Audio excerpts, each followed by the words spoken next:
What about acting? Well, what about acting? Acting differs from country to country. Acting is amateur actors and there are professional actors. So what are the qualities needed for acting? Basically, maybe 4 or 5 qualities. Let's make a beginning. It depends from country to country. Basically, I think acting is categorized as art as different from science. This is something I do not understand because there could be science of acting. Perhaps in acting we do not talk in terms of atoms and molecules, and therefore it is categorized as art.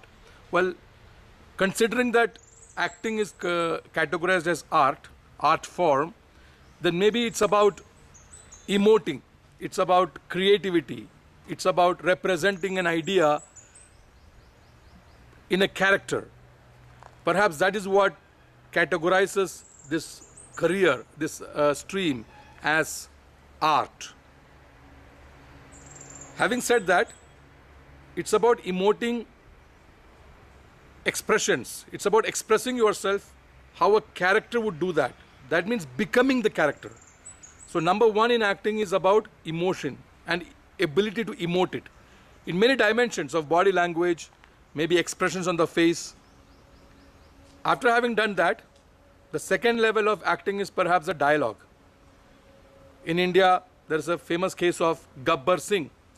Now, it is his dialogue delivery that has clearly differentiated him from the hero and made him a villain. For example, even if you hear him in a radio, even if you hear Gabbar Singh's dialogue on a radio and not ever see him on the screen, yet you know that it's a villain. So acting has a dimensions of emoting the emotion, becoming the character, expressing yourself through body language and facial expressions, and dialogue delivery. Now comes the acting. So the acting itself is not limited to expressions, limited to dialogue delivery, and not even limited to emoting certain emotions.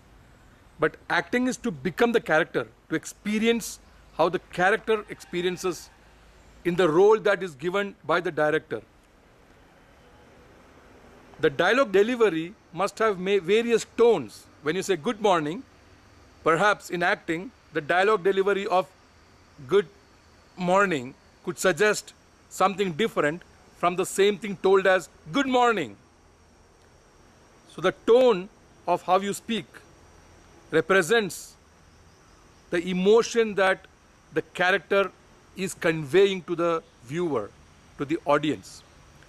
Obviously, there is an element of entertainment which cannot be discarded, and it is important that the character in the script is not only understood by the actor, but also the actor is willing to become that character. So basically, I think acting has dimensions called expressions, emoting of emotions, body language, delivery of dialogue, the tone of your sound in it that can differentiate between villain and hero, and expressing yourself.